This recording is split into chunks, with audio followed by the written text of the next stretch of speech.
യഹോവ സീനായി പർവ്വതത്തിൽ വെച്ച് മോശെയോട് അരുളി ചെയ്തത്, നീ ഇസ്രായേൽ മക്കളോട് പറയേണ്ടത് എന്തെന്നാൽ, ഞാൻ നിങ്ങൾക്ക് തരുന്ന ദേശത്ത് നിങ്ങൾ എത്തിയ ശേഷം ദേശം യഹോവയ്ക്ക് ശബ്ബത്ത് ആചരിക്കണം. 6 സംവത്സരം നിന്റെ നിലം വിതയ്ക്കണം.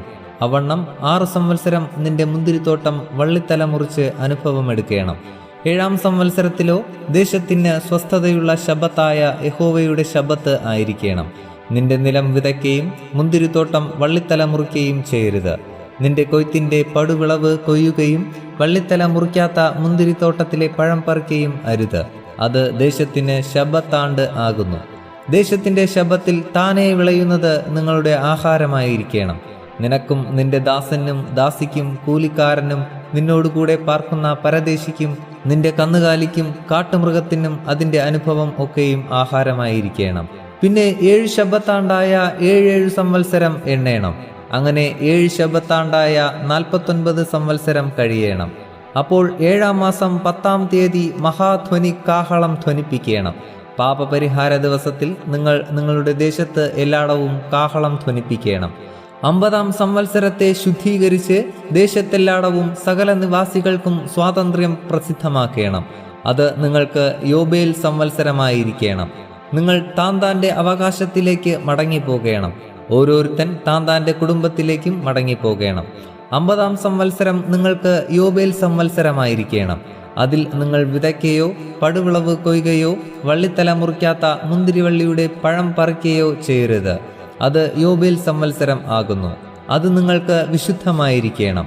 ആയാണ്ടത്തെ അനുഭവം നിങ്ങൾ വയലിൽ നിന്ന് തന്നെ എടുത്തു തിന്നേണം.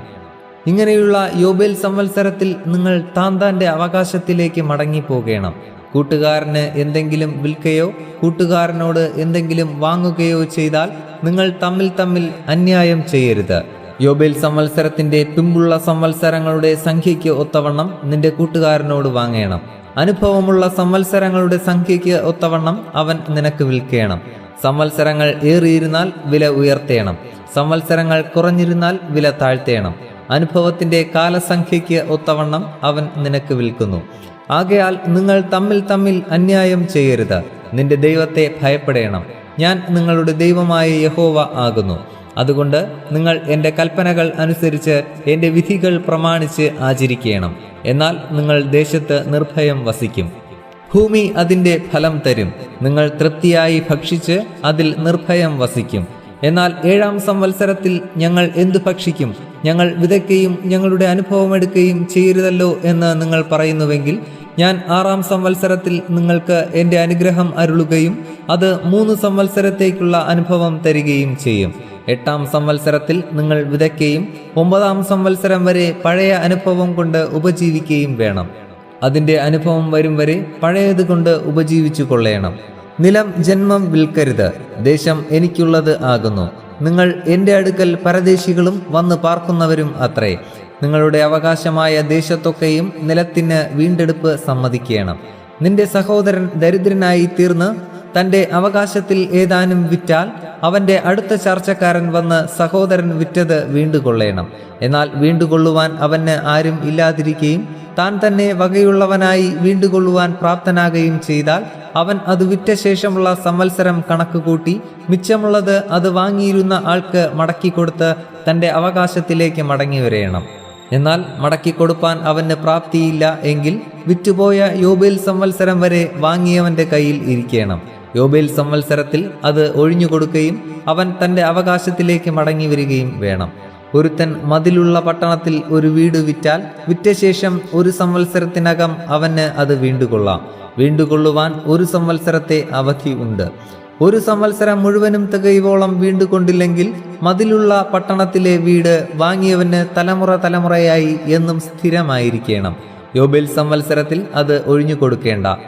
മതിലില്ലാത്ത ഗ്രാമങ്ങളിലെ വീടുകളോ ദേശത്തുള്ള നിലത്തിന് സമമായി വിചാരിക്കണം. അവയ്ക്ക് വീണ്ടെടുപ്പ് ഉണ്ട്. യോബേൽ സംവത്സരത്തിൽ അവയെ ഒഴിഞ്ഞുകൊടുക്കണം. എന്നാൽ ലേവ്യരുടെ പട്ടണങ്ങളും അവരുടെ അവകാശമായ പട്ടണങ്ങളിലെ വീടുകളും ലേവ്യർക്ക് എപ്പോഴെങ്കിലും വീണ്ടുകൊള്ളാം. ലേവ്യരിൽ ഒരുത്തൻ വീണ്ടുകൊള്ളുന്നു എങ്കിൽ വിറ്റുപോയ വീടും അവന്റെ അവകാശമായ പട്ടണവും യോബേൽ സംവത്സരത്തിൽ ഒഴിഞ്ഞുകൊടുക്കണം. ലേവ്യരുടെ പട്ടണങ്ങളിലെ വീടുകൾ ഇസ്രായേൽ മക്കളുടെ ഇടയിൽ അവർക്ക് അവകാശമല്ലോ. എന്നാൽ അവരുടെ പട്ടണങ്ങളോട് ചേർന്നിരിക്കുന്ന പുൽപ്പുറമായ ഭൂമി വിൽക്കരുത്. അത് അവർക്ക് ശാശ്വതാവകാശം ആകുന്നു. നിന്റെ സഹോദരൻ ദരിദ്രനായി തീർന്ന് നിന്റെ അടുക്കൽ വെച്ച് ക്ഷയിച്ചു പോയാൽ നീ അവനെ താങ്ങേണം. അന്യനും പരദേശിയും എന്ന പോലെ അവൻ നിന്റെ അടുക്കൽ പാർക്കേണം. അവനോട് പലിശയും ലാഭവും വാങ്ങരുത്. നിന്റെ ദൈവത്തെ ഭയപ്പെടേണം. നിന്റെ സഹോദരൻ നിന്റെ അടുക്കൽ പാർക്കേണം. നിന്റെ പണം പലിശയ്ക്ക് കൊടുക്കരുത്. നിന്റെ ആഹാരം അവന് ലാഭത്തിനായി കൊടുക്കുകയും അരുത്. ഞാൻ നിങ്ങൾക്ക് കനാൻ ദേശം തരുവാനും നിങ്ങളുടെ ദൈവമായിരിക്കാനും നിങ്ങളെ മിസ്രയീം ദേശത്തു നിന്ന് കൊണ്ടുവന്ന നിങ്ങളുടെ ദൈവമായ യഹോവ ആകുന്നു. നിന്റെ സഹോദരൻ ദരിദ്രനായി തീർന്ന് തന്നെത്താൻ നിനക്ക് വിറ്റാൽ അവനെക്കൊണ്ട് അടിമവേല ചെയ്യിക്കരുത്. കൂലിക്കാരൻ എന്ന പോലെയും വന്നു പാർക്കുന്നവൻ എന്ന പോലെയും അവൻ നിന്റെ അടുക്കലിരുന്ന് യോബേൽ സംവത്സരം വരെ നിന്നെ സേവിക്കണം. പിന്നെ അവൻ തൻ്റെ മക്കളുമായി നിന്നെ വിട്ട് തൻ്റെ കുടുംബത്തിലേക്ക് മടങ്ങിപ്പോകണം. തൻ്റെ പിതാക്കന്മാരുടെ അവകാശത്തിലേക്ക് അവൻ മടങ്ങിപ്പോകണം. അവർ മിസ്രയീം ദേശത്തു നിന്ന് ഞാൻ കൊണ്ടുവന്ന എൻ്റെ ദാസന്മാർ ആകൊണ്ട് അവരെ അടിമകളായി വിൽക്കരുത്. അവനോട് കാഠിന്യം പ്രവർത്തിക്കരുത്. നിന്റെ ദൈവത്തെ ഭയപ്പെടേണം. നിന്റെ അടിയാരും അടിയാട്ടികളും നിങ്ങൾക്ക് ചുറ്റുമുള്ള ജാതികളിൽ നിന്ന് ആയിരിക്കണം. അവരിൽ നിന്ന് അടിയാരെയും അടിയാട്ടുകളെയും കൊള്ളേണം. അവണ്ണം നിങ്ങളുടെ ഇടയിൽ വന്നു പാർക്കുന്ന അന്യജാതിക്കാരുടെ മക്കളിൽ നിന്നും അവർ നിങ്ങളുടെ ദേശത്ത് ജനിപ്പിച്ചവരും നിങ്ങളോട് കൂടെയിരിക്കുന്നവനുമായ അവരുടെ കുടുംബങ്ങളിൽ നിന്നും നിങ്ങൾ വാങ്ങേണം. അവർ നിങ്ങൾക്ക് അവകാശമായിരിക്കണം. നിങ്ങളുടെ ശേഷം നിങ്ങളുടെ മക്കൾക്കും അവകാശമായിരിക്കേണ്ടതിന് നിങ്ങൾ അവരെ അവകാശമാക്കിക്കൊള്ളേണം. അവർ എന്നും നിങ്ങൾക്ക് അടിമകളായിരിക്കണം. ഇസ്രായേൽ മക്കളായ നിങ്ങളുടെ സഹോദരന്മാരോടോ നിങ്ങൾ കാഠിന്യം പ്രവർത്തിക്കരുത്. നിന്നോട് കൂടെയുള്ള പരദേശിയോ അന്യനോ സമ്പന്നനാകുകയും അവന്റെ അടുക്കലുള്ള നിന്റെ സഹോദരൻ ദരിദ്രനായി തീർന്ന് തന്നെത്താൻ അന്യനോ പരദേശിക്കോ അന്യന്റെ സന്തതിക്കോ വിൽക്കുകയും ചെയ്താൽ അവൻ തന്നെത്താൻ വിറ്റ ശേഷം അവനെ വീണ്ടെടുക്കാം. അവന്റെ സഹോദരന്മാരിൽ ഒരുത്തന് അവനെ വീണ്ടെടുക്കാം. അവന്റെ പിതൃവിന്റെ പുത്രനോ അവനെ വീണ്ടെടുക്കാം. അല്ലെങ്കിൽ അവന്റെ കുടുംബത്തിൽ അവന്റെ അടുത്ത ചാർച്ചക്കാരിൽ ഒരുത്തന് അവനെ വീണ്ടെടുക്കാം. അവന് പ്രാപ്തിയുണ്ടെങ്കിൽ തന്നെത്താൻ വീണ്ടെടുക്കാം. അവൻ തന്നെ വിറ്റ സംവത്സരം മുതൽ യോബേൽ സംവത്സരം വരെയുള്ള കാലക്കണക്ക് തന്നെ വാങ്ങിയവനുമായി കൂട്ടി നോക്കണം. അവന്റെ വില സംവത്സര സംഖ്യയ്ക്ക് ഒത്തവണ്ണം ആയിരിക്കണം. അവൻ ഒരു കൂലിക്കാരന്റെ കാലത്തിന് ഒത്തവണ്ണം അവന്റെ അടുക്കൽ പാർക്കണം.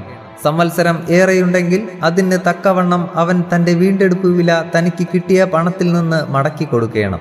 യോബേൽ സംവത്സരം വരെ ശേഷിക്കുന്ന സംവത്സരം കുറെ മാത്രം എങ്കിൽ അവനുമായി കണക്ക് കൂട്ടി സംവത്സരങ്ങൾക്ക് ഒത്തവണ്ണം തന്റെ വീണ്ടെടുപ്പ് വില മടക്കി കൊടുക്കണം.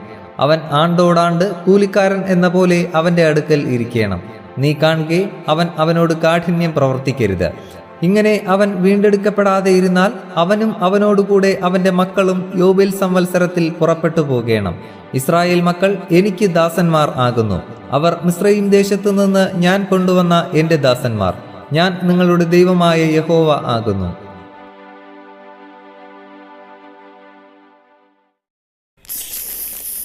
ഇത്രയുമാണ് നമ്മുടെ ഈ ആഴ്ചത്തെ അധ്യായം.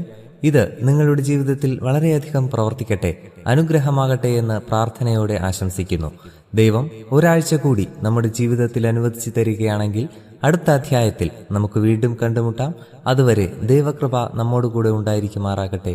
ആമേൻ. നിങ്ങൾ ആദ്യമായാണ് ഈ ചാനൽ കാണുന്നതെങ്കിൽ ദയവായി ശ്രദ്ധിക്കുക.